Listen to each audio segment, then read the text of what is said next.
You're watching Shalom TV, celebrating Jewish culture. Funding for Shalom TV has been provided by the following.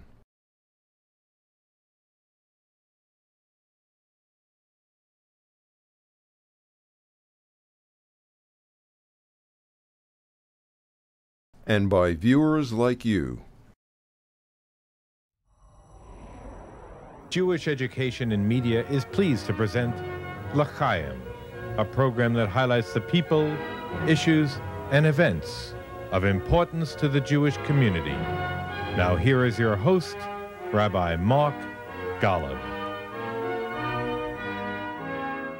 From the B'nai Zion House in Manhattan, I'm Mark Golub, and I have a wonderful pleasure of sitting with one of my special, extraordinary individuals who brings analysis to bear on issues related to the Middle East in a way I think the Jewish community would say that no one else does. It's my great honor to welcome David Makovsky.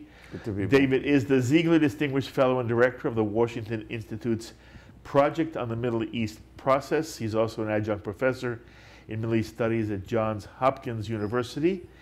And in 2009, David co-authored with Dennis Ross the bestseller Myths, Illusions, and Peace, Finding a New Direction for America in the Middle East. Thank you so much for joining us again. Delighted to be back with you. So, first question is, as you looked at the results of the Israeli election, what surprised you and what do they say to you? Look, I think Lapid did better than all the polls. And the question is, was that because there was a late surge with Lapid that the polls didn't really get, although they got like from 8 to 12 seats, but no one had him at 19. Right. Or was it the methodology off of the polls that, they focus on landlines and a lot of young people today only have cell phones. And maybe these are second generation Russians. How interesting. And that, I think was a real, I think this needs to be investigated. How is it that none of the polls picked that up? Lapid really tapped into what I think is a desire of many Israelis, especially in the greater Tel Aviv area, who just want to be part of a normal Western country. And if you really take the Lapid voters, the Livni voters, Mofaz voters, that's 27 seats. Kadima, last time, 28 seats. I would argue there's more continuity than discontinuity. Interesting. This is, Lapid won the whole North Tel Aviv suburbs. That reflects that, strain in Israeli society. They want a normal life. Now, you could argue that, left, right in Israel, unlike in America or Europe, we're here, it's usually about economic, cultural issues, high taxes, low taxes. In America, left, right, in Israel, it meant left, right was always about the territories. Yes. If you want to have a Palestinian state, two-state solution more, in the middle, the more the left. If you don't, you're more on the right. And what's interesting is, does Lapid represent the beginning of the transition of Israel from morphing from the access points that we know to something more American, of left, right, or more about economics, where he says we got to help the middle class, and we got bloated government. That's something that usually Israelis don't talk about. And Shelley Yachimovich, representing more of a classical liberal position out of labor, about income inequality. I mean, the Labor Party, as you know very well, was a foreign policy party. David Ben-Gurion, these names, big names, you can't get bigger. Golda Meir, Yitzhak Rabin, Shimon Peres, Ehud Barak. In comes this woman, talk show host, commentator, shows there's always room for a talk show host, and says, no, it's about income inequality. I'm not talking about foreign policy. There must have been some people spinning around in some graves, to be the head of the Labor Party and not talk foreign policy.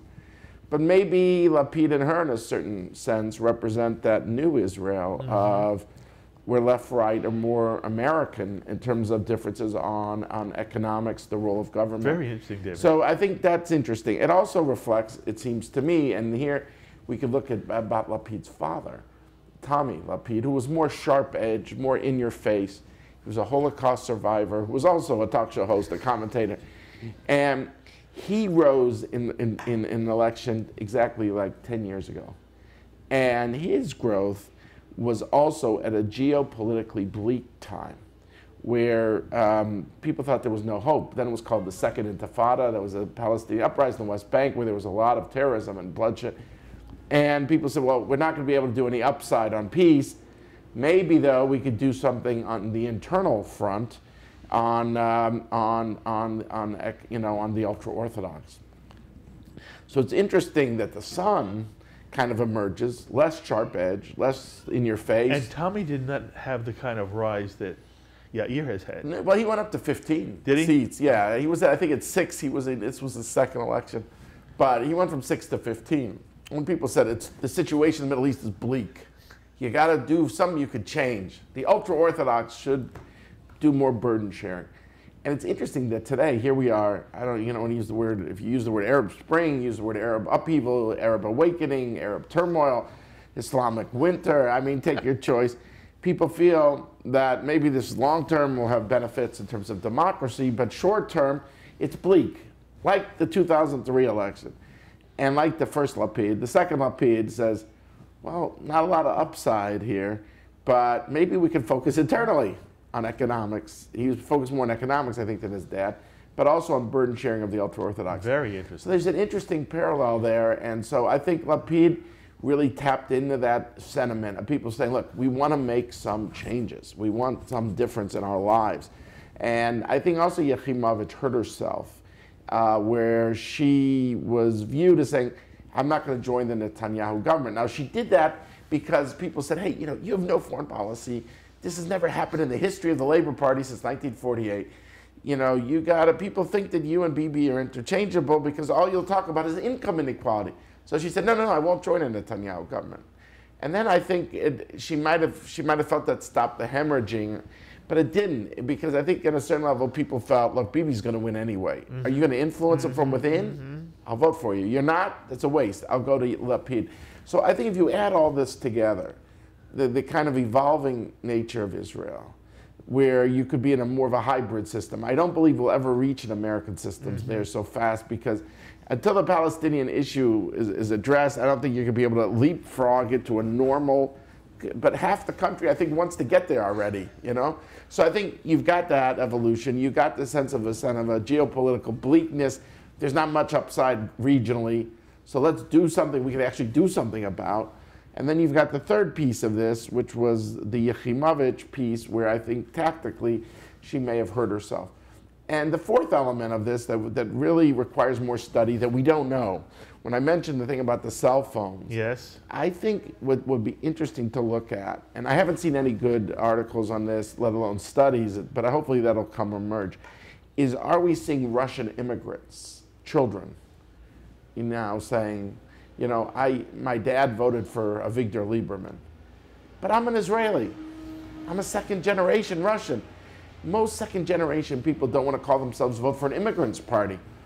I spoke to... that's Israel Beitenu, right, which is in some form of coalition with... Right, with Bibi, but in a sense, didn't necessarily see Lieberman as their leader. Yes. And we don't know that. All I could say is there's someone, I can't say his name on the camera, but someone whose name is known to you who said to me from within the Lieberman party, he said, we sold at the top of the market.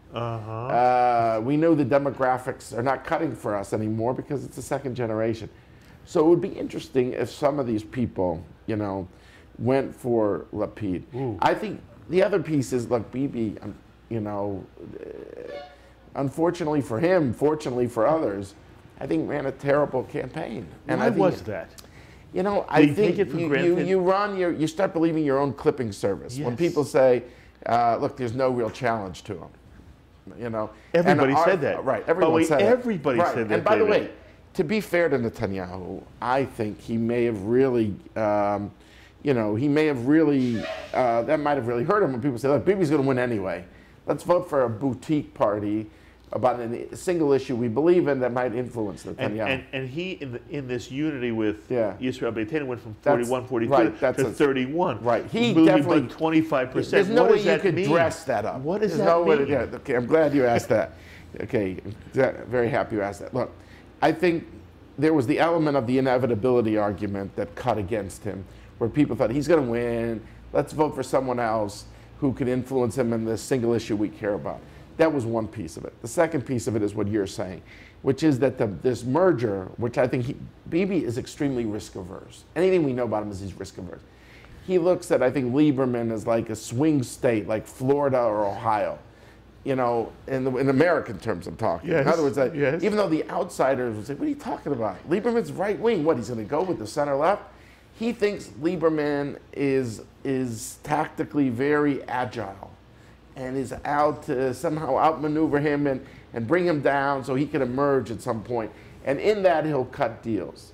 I think from what I hear from people around Netanyahu, that's their fear. They saw him as an Ohio swing state. I see. So it was a defensive move? A defensive move, lock him in the party, and so he can't move. He's in the Likud now. There's no maneuvering anymore. But I think that turned people off because, first of all, you had the religious Zionists who I don't think feel comfortable with him. I think they see the Likud of the party of Menachem Begin, the party of Bibi, somewhat traditional, not necessarily orthodox. They see Lieberman and the Russian immigrants as more staunchly secular. And I think they also are uncomfortable with the allegations swirling against him on this indictment. They want someone who they think is clean. Now, maybe in the end, Lieberman will turn out that way, and I want to be very, careful in saying that we all hope for him that's the case. But I think that people felt this isn't the same home party that they had. And I think also there was a discomfort of the more center-right people who like guys like Dan Meridor. They like guys like Mickey Eitan. They like guys like Benny Begin. Benny Begin is no dove. But I think they see these three guys that they're committed to a rule of law. And they have an innate aversion to extremism. And that there was somehow some sort of Likud Tea Party that emerged in the primaries, bumped them all off, yes, and didn't replace them with people of equal stature. And I think that hurt them a lot. I mean, I was thinking of like Richard Lugar of Indiana, 80 years old. I mean, Meridor is a spring chicken compared to Dick Lugar. Right. But, middle of the road, very well respected. And people said, no, we want a guy who's harder right. And by the way, my bet, I can't prove this point, is that a lot of those people who voted in the Likud primaries didn't even vote for the Likud. They voted for the Jewish Home Party, which I'll get to in a minute. And so I think, I think there's a bunch of mandates in the middle of the Likud, and they said, wait, this isn't right. These are respected people, and they should have been bumped off. And if you're going to bump them off, replace them with comparable people. Don't replace them with no-name people that, So I think that hurt Bibi too. And that, and then the last piece of this, which I'm sure he's not too pleased with me, because I said he's running a Seinfeld campaign. And I said in the New York Times. I think he was. I mean, look at all the huge issues Israel's facing. Iran, okay? 4 years, Iran. And I think he's actually right to elevate this issue. I think it's a huge issue for Israel. He's right. But in the election campaign, he didn't talk about it. Not at all. Except that he's against them. Okay, I got that. But for that, we don't have an election. Americans, I think, and people assume, well, Israelis don't vote like Americans vote. But you look for a policy mandate that you could come out of an election and say the public is with me, like Obama, whether you agree with Obama, you disagree with Obama, on taxes. He said it the whole campaign, he didn't hide it. Netanyahu did not talk about Iran, didn't talk about the Arab Spring, upheaval, turmoil, whatever you want to call it. Israel's now got a Muslim Brotherhood partner in Egypt. Centerpiece of Israel's regional strategy has been peace with Egypt since 1979. Now you got the Brotherhood there. What does this mean for Israel going forward? And what if But this election did not seem to be about any of those issues. He didn't talk about any of that. But nobody did. No, but he's the leader. In my view, you're the prime minister. You can set the agenda. You just got to lead. You got to say, these are the argument that I'm being told is, there is such consensus within the Israeli people on the two-state solution, on Iran, that was not the driving issue for people in this election. But he could have gotten a mandate, because there's some big things that, the elections are over and people want to know, does the public stand with you? You know, and like people say, well, the security establishment people don't want to strike Iran, and I don't think everyone wants this thing to be resolved peacefully. There should be no doubt about that. But the Israeli public basically thinks, let America deal with it. They're a superpower, and we're not. And I think he could have led and said, look, we want America to deal with this, but what if they don't? You know, but he did. He stayed away out of all those issues. And you think that was a tactical mistake? I do, but I think there's two others that he could have at least taken the Lapid issue on, which is, you know, last summer when he had that brief time, they called him King Bibi on the cover of Time magazine. Mega coalition. Right, 94 members. 80% of Israel wanted to see that the Haredim, the ultra-Orthodox, are somehow drafted, or not drafted, there's some equal, some sort of burden sharing. Maybe it's just civilian service in their neighborhoods, working as orderlies in the hospitals, things like that. 80% wanted something. He is loyal to his base. The ultra-Orthodox, basically his view is, if you give them the money, they leave you alone. And he didn't talk about this because he doesn't want to alienate them. And that government unraveled. And the public said, wait a while. He let that thing unravel. And he doesn't talk about it now. He seems not to care about the stuff we care about. And then I think the final piece of this was also on the economic issues that were raised by Lapid and Yechimovich. The social protest movement, there were 400,000 Israelis that went to the streets in 2011. He didn't want to talk about that either. So you don't want to talk about this, you don't want to talk about this, you don't want to talk about this, you don't want to talk about this, you don't want to talk about that. At a certain point, I think it's a fair criticism to say this is like a Seinfeld sort of campaign, especially since he thought he was going to win anyway. Yes. And if he opened his mouth, he would somehow alienate someone. And these issues are too big to be solved in an election. And that the Israeli public thinks you're talking down to them. And I think that all that together, plus the tactical problems with Lieberman, like I was explaining before, I think explained why he lost a quarter of his votes. Amazing. You know, in just 3 months. All right, two quick questions on personalities. Sure. Number one, do you know Lapid personally? No. Okay, so you can't tell me anything about the character of this guy? Okay. I don't know. Another question. I knew his dad a little bit, Okay. but I don't know. Okay. People come on Shalom TV. Yeah. And they have two very different views about Netanyahu's commitment to the peace process. There are those who say, I don't care what he said at Ben Gurion, he is not Bar-Ilan. Bar-Ilan, thank you. I don't care what he said at Bar-Ilan, he does not really want a two-state solution. I've got people saying to me he absolutely does, that's what he wants for his legacy. David, what do you think? This is you're hitting a $64,000 question. And you see, this is also where I think you talk down to the people. At a certain point, you can't keep blurring these distinctions where I call Mona Lisa diplomacy. Any way you look at the picture, she smiles at you. So is he a hard bargainer? She smiles at you. No, he's a hard liner. She smiles at you. At a certain point, you've got to, what made Rabin, in my view, others will disagree. And by the way, Bibi's people will say, my positions, I've heard it from are to the left of where Rabin was in '95. But Rabin, created some music, and the music is the message to his public. And said leadership is not about saying tough things to the other side. We always do that. It's about saying tough things to your own side. And to me, that's what made Rabin a giant. He doesn't want to utilize an ounce of political capital, that he feels that somehow he will alienate someone by shaping, I think, a public approach on this issue. And therefore, you get this situation, which you could say, wow, that's great for him tactically as a politician. You always want to be all things to all people. But you know what? Reality is going to hit you in the face. And at a certain point, people want to know, where do you stand?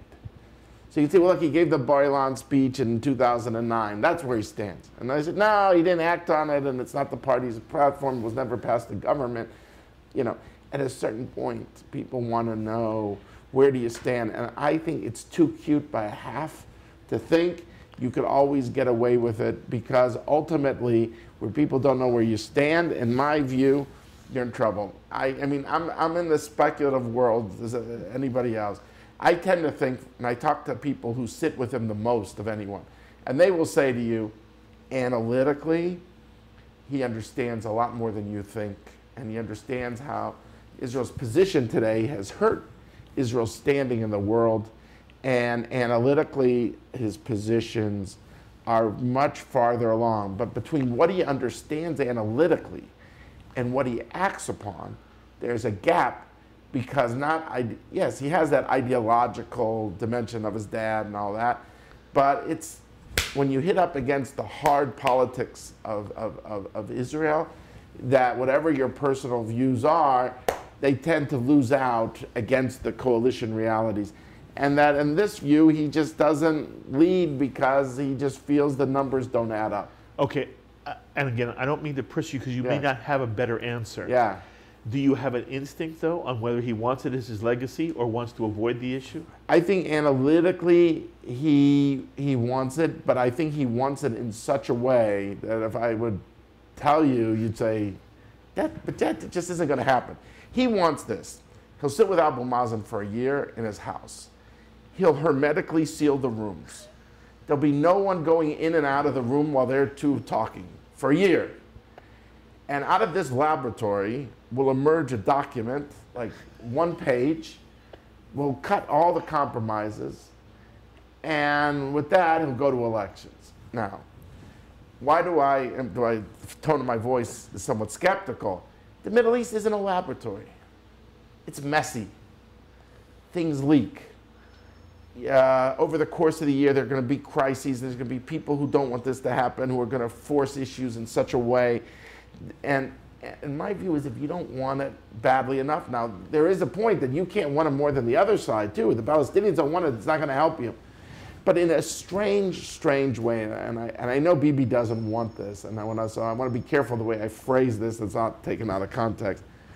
In a strange way, I think if someone gave him the document of all the compromises, where he knows it's a death by 1,000 cuts over a year, things will leak out, that if someone said, here, we've done all the legwork for you, this is what it is, you don't have to worry about a year of leaks, then I almost wonder if that would be easier for him. But the problem is that document that someone hands him, if it gave him from the United States, will not include the exact compromises that he wants.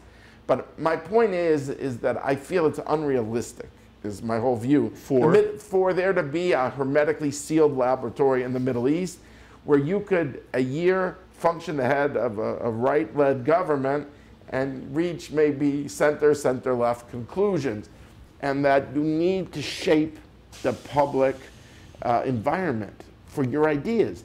And you've got to get ahead of the public. I think the public doesn't believe there's a solution. I even heard this. In Israel? Yeah, that he basically believes leadership is just staying one step ahead of the Arabs.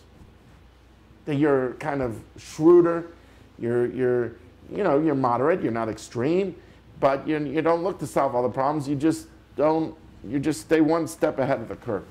And I just think that this is a terrible mistake. And I think he's a man who's got enormous gifts, and he's the second longest serving Prime Minister of Israel. And I just wish for him that he had, the ability to shape that environment, because I just don't think there is a hermetically sealed laboratory where you can sit for a year and then the white smoke comes out. Okay, you have talked more about process than result. Yeah. What you're saying is there's no process that he would be comfortable with that's realistic. Yeah. But you seem to be saying if the process could be avoided, yeah, if the paper is given to him, yes, then he would want it. I think so, but it's got to be something that he can show was not imposed. That's the thing, that it's something that he could identify with. Okay, then that leads me to one more question here. Which is, what is that outcome in terms of substance? Yeah, that's the question. Look, I wrote these maps, which anyone could go to WashingtonInstitute.org. We discussed them, yes, and I know he has them. And look, my skepticism is that the issues like the refugees in Jerusalem cut to the self-definition of the parties, because they deal with issues like religion and nationalism. These are tough things, objectively hard. And I'm not convinced the other side could do that. My belief is to focus on the practical things, the borders and the security. How are they doing there? How's Israel doing on that? Well, I think most people, you know, look, what tears your hair out a bit in this whole thing is, let's say Israel is doing most of the settlement construction in 5% of the land, which is where 80% of the Israeli settlers live. Now, the people to Netanyahu's right don't want to hear you say it's all about 5% of the land, because they hear that means you're giving up 95%, so don't talk about it. The people to Netanyahu's left don't want to give Netanyahu a break that he's only focusing on 5% of the land. So Israel loses on all ends, which is that it is about really 5% of the land, but he never can say it. And if he could say it, Israel's position in the world, I think, would be completely different, because he could say, look, we're doing construction that's 5%. Period. Period. Okay, the word period is the key to the whole thing. How interesting. And that's the key to the whole thing. The word is period. And say, we're doing 5%, period. But for that 5%, we got land swaps to, you know, as an offset for whatever. If we build 5%, we yield 5%. Yes. They get up to the last grain of sand, okay? That, to me, would be a way of saying, oh, I had no idea. I thought it was land grabs. I thought they want to take over the whole West Bank. You tell me it's all about 5%? But he never does that. Now, I saw in a Jerusalem Post interview before the election, he said it's mostly in these blocks area. But he doesn't say only, and he doesn't define that in percentage-wise. I think if he would admit to the truth, you know, people would see him in a very different light. But he's afraid to look over his right shoulder. And so he doesn't want to say that. But it's these odd bedfellows of right and left that have kind of combined to say, we will deny him that. You know, because the people on the right said, no, no, no, we're not going to say we're talking about 5%. And the people on the left said, you know, that son of a gun, we're not going to admit that he's only doing 5%. And it's because the we wrong wanna, 5%. Right. We're going to tarnish him all the way. And to me, he's losing on all sides. Jeffrey Goldberg writes a piece Yeah. just before the Obama election, Yeah. in which he basically says that Obama is saying Israel doesn't know what's in its own best interest, and it's not very flattering to Netanyahu. Right. Did that either hurt or help Netanyahu in this election? It's hard to know. We don't know yet. Do you But have an what instinct? No, because I think, but it fits with Netanyahu's mistaken view, which we can add to that mistake column, who thought all the motion in the election campaign was not between the blocks, meaning he doesn't have to worry about centrist voters, or you know, slightly right of center moving to the other side. It's all within the right or within the center left. And therefore, he could spend the whole election campaign like shadow boxing with Bennett, this guy who runs his Jewish Home Party. Naftali Bennett. Right, who did very well. I think the American media makes it because the Israeli public went to the right. I think it's more that the religious Zionists saw in him as someone who made millions of dollars, a high-tech millionaire. He's personable. He was in Sayeret Matkal as an officer in the Israeli army. And that's an elite unit. It's an elite unit, and it shows how the religious Zionists are integrationalists all the way, that they're not a sectoral part of Israel. They are at the center. You know, they're integrated at the top. And I think he was shadowboxing with this guy for 2 months, saying, the problem is all within the right. I'm going to go after this guy on the right, and I'll do whatever it is, because this guy's eating my lunch. He's taking my voters. Those are my guys. Who's this guy to outflank me? And so, you know, but while he's doing his thing over there, the other parts of Israel's over here and saying, what's going on? So he ended up playing off the Jeffrey Goldberg interview by... Who's he? Bibi. Yeah. He, you know, if you look at Yisrael Hayom, Israel Today, which was his newspaper of Sheldon Adelson, this fellow from Las Vegas, you know, we'll stand up to America. And it was all because he thought that would play well with those Jewish home voters and as a sense of nationalist defiance. And maybe it helped them bring Gov Bennett from 14 to 12, and he got 2 of them. But I think he lost 5 or 6. Because? Because of all the reasons we've enumerated, because most of the Israeli public say, that's not my problem here. Yes. My problem is all these other issues. Where are you on those issues? And so I think... I've heard that some Israelis want the Prime Minister to have a good relationship with the United States. Absolutely. And that they resent the fact Absolutely. that Obama doesn't seem to like him. Absolutely. In Israel, they want you to manage the American account well. Here's the distinction, I think. If they think America is bullying Israel, they'll be with the Israeli side. If they think the Israeli is abusing the U.S.-Israel relationship, they go the other way. It's very delicate. Isn't it interesting? It's fascinating. One more person. Yeah. David Remnick. Yeah. Okay, so David Remnick writes a piece in the New Yorker in which he predicts there's no question the Israeli populace is going right, and this election is going to go right, and this is the fall of Israel, and they're destroying their soul, blah, blah, blah. Now, all of a sudden, the election is over, and it does not look like the Israeli populace went right. If anything, they sort of came into the center. Naftali Bennett did not do as well as people thought he was going to do. Netanyahu's coalition loses 25%. Yeah. I want you to speak about the perception of those who are commenting on the American scene. The New York Times told us, oh, Israel's about to go right. And lo and behold, none of this happens, David. Right. What does it say about the analysis we American Jews read in our own newspapers from the elite journalists on the American scene? Good question. Here's the thing. First of all, let me start with full disclosure, because I think it's only appropriate. Absolutely. I wrote, David Remnick was very kind to me. I wrote a big piece, which I hope your viewers get a chance to read, on September 17th issue of the New Yorker, a 6,000-word essay called "The Silent Strike," which was all the U.S.-Israel dynamics leading up to the Israeli attack on the Syrian nuclear reactor. And David was terrific. So, I want to start with that. So I don't want anyone to say, why didn't he mention that? Start with that. Point two, I think, moving to the right is, I don't know if he used that phrase. I think there was truth to what he was saying, that within the right, it's become more right. The Likud list of 27 names has only two people. I think the top 27, the top 30, has only two people saying it for a two-state solution.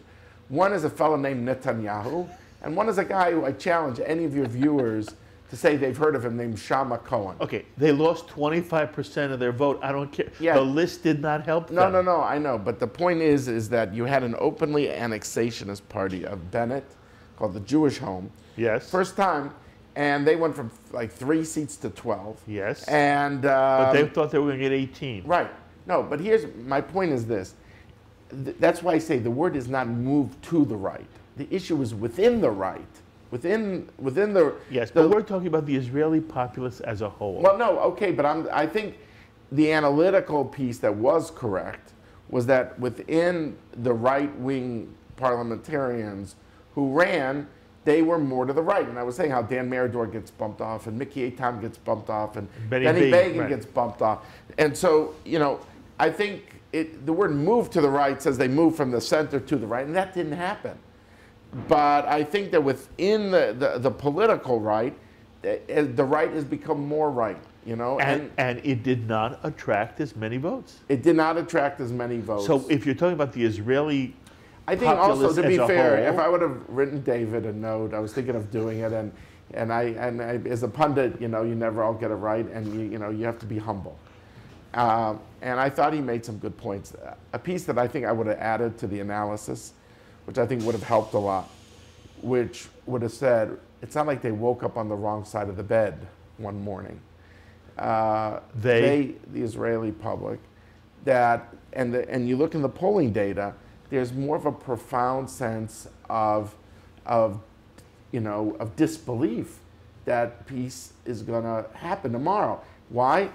If you ask them, are you for a two-state solution? You'll still get a bare majority, yes. Only a bare majority? You get a bare, not over 60. It used to be 70%. Why is it going down at all? Well, but that's my point. We come to second. Second question, though, they ask it. Does the other side want it? Oh, no, they don't want it. Is it going to happen? Oh, it'll never happen. So the profound disbelief is not that their views change, but that the other side's views change. Now, what impacted that view, and it affected the, you read the peace index where most people were hopeful and optimistic, and they're not as hopeful. What moved to the center was not, with Lapid, will be maybe a moderate opening on the peace issue, but he won as an economic party and as focusing on ultra-orthodoxy. He didn't run saying peace is going to happen. Tzipi Livni, who I respect enormously, she only got 6 seats. She was a former foreign minister. So, and I know her very well. I mean, so you gotta be fair and say what gained in the center was an economic center and not necessarily, it wasn't a surge in political support. What I would have pointed out if I was David, to get to your question, is to say, what changed? What changed was 2006. I think we're going to look back, the historians will say, what happened in 2006? 2005, the Israelis got out of Gaza. And in 2000, they got out of Lebanon. And in the places they withdrew from, they got rockets. So there was this belief, if you don't like the book in Gaza, you don't want to see the movie in the West Bank. And then you got Hamas doing well in the parliamentary elections. Taking that together, I think that was a profound moment where the Israelis said, wait a while, we were told the equation was land for peace. That if you get out of the land, you get peace. It's not land for rockets or land for vulnerability. And that's why there's a real problem. And that's where if the right has become more right, it's because of that sense of a profound disbelief. Now, the rest of the public said, forget the Arabs for a moment. Let's focus on internal things. That is not up to Ahmadinejad, up to Abbas, up to Assad, up to Morsi. It's up to Israelis. And that's where they scored, Lapid and these people, by focusing on economic issues, ultra-Orthodox issues, saying this is an internal matter. We Israelis can make a difference in their view. And that's why they won. But I think, I wouldn't beat up on Remnick is my point. I think the analysis, I would have made it more complete and would have been more nuanced in saying within the right, it became more right. But ultimately, these elections were about other issues that emerged. And so if they moved to the center, I would love to tell you they moved to the political center.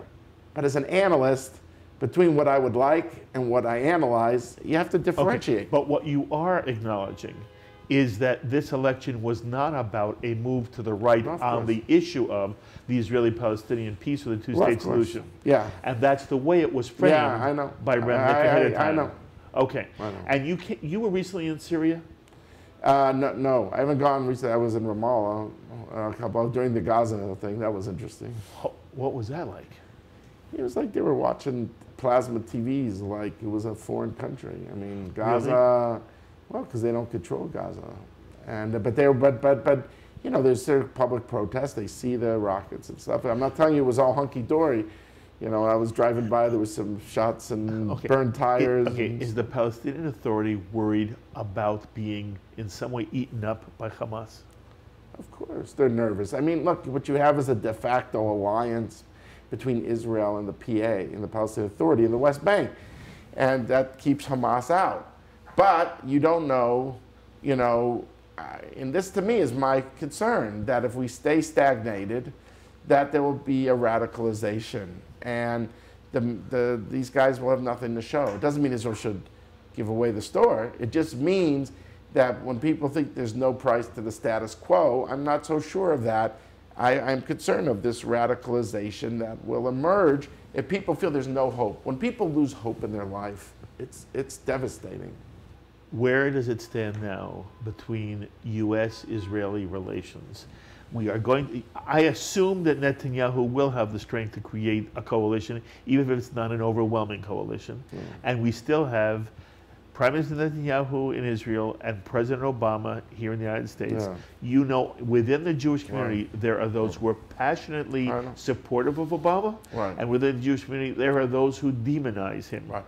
What do you expect now to be the dynamic between Israel and the United States? Well, I wrote a piece the day after Obama was elected, when there were immediately all these Israeli pundits on the left saying, that's it, now Obama's going to score settle, you know, his grievances with Netanyahu. And I wrote saying I didn't believe that.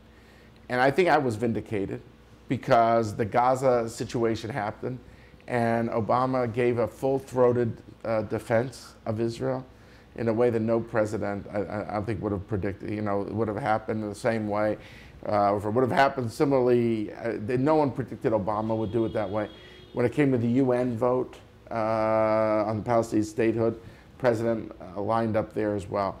So I think the president understands also very well that 2013 is the year where the Iranian issue, for good or for bad, either break through or break down.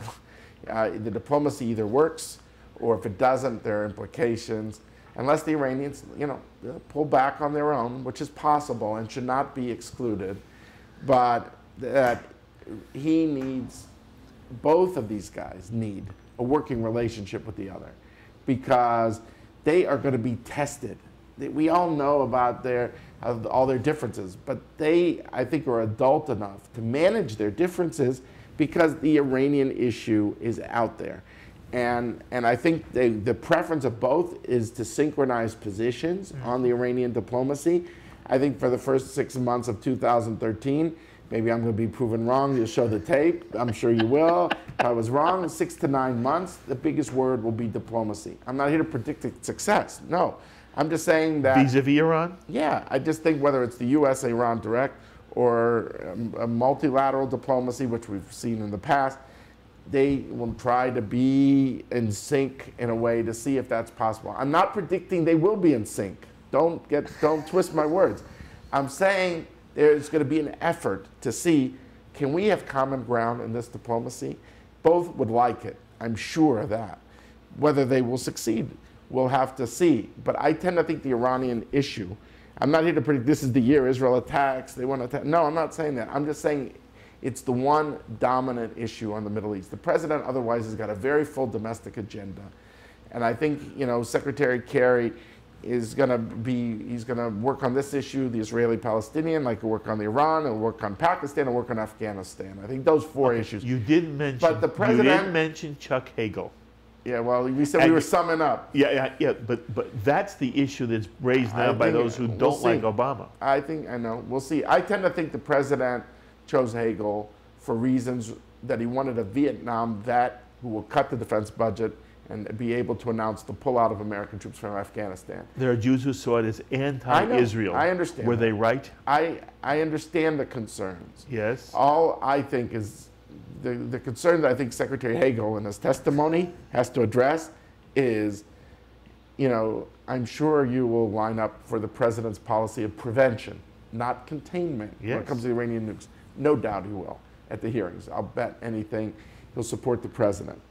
But the question is, do the Iranian mullahs, do they interpret this move as a move of lining up behind the president on prevention or not? If I'm at the Washington Institute and you hear that he's chosen Chuck Hagel, do I hear people at the Washington Institute go, oh my goodness, why? We don't get into our internal deliberations. Yes, you do. No, we don't. Do not. We wish the president only success in dealing with the Iranian threat, which we think is major, and we think that this is critical that the president and the prime minister work together. We don't know if it will happen. We think there's going to be an effort that will dwarf everything else. And if it doesn't work, then a lot of these U.S.-Israel tensions, which have been submerged since September, will resurface later of 2013. And it'll get rocky, and you'll have to say, put your tray tables in the upright position and fasten your seatbelts. Are you optimistic, David? I think these two leaders know there's a lot riding on this, and they're not testing each other. Iran is testing them, and they will try to synchronize. Whether they will succeed, I don't know. But what's clear to me is both want to make the effort, and I think that's critical given the phase we're in. But again, overarching, is David Makovsky right now, beginning 2013, in an optimistic mode, or are you more troubled than optimistic? No, I'm more optimistic in the sense that Obama and Netanyahu worked together beautifully on Gaza, also worked together at the United Nations, and I think Obama also knows, the Secretary of Kerry will tell him, you want to work on Iran? We got to see some movement also on the Palestinian issue that'll help us on the Iranian issue. I just think for the president's attention might not be where the Secretary of State's attention is at this time, because he's focusing on more domestic issues, immigration, budget ceiling, energy, climate change. I think he'll probably come back to being a foreign policy president when he feels, he becomes a lame duck and that, his domestic agenda has exhausted itself, either successfully, that he succeeded in everything, or that he can't move it anymore. So I think the president will return. The only issue, I think, in the Middle East that will grab this president's attention in 2013 is Iran when it comes to the Middle East. And I think the other things he will delegate to Secretary of State. He's not going to twist Israel's arm in any way. I just think when it comes to Iran, it's important to him that... On the Palestinian front, no twisting of arms. I just tend to think he'll leave that to Secretary of State and see what he comes up with, because I think he has a full plate. It's hard to compliment you because you don't like compliments. You are fabulous, and there is no one who speaks like you do. I am always grateful anytime you spend time with me. And Kol Tuv V'Hatzlacha, you can just go from strength to strength. You're unbelievable. Success, and also Alan Orich, you're one of your producers I've known for many years. Thank you. I'm delighted. All the best to you, David. Thank you.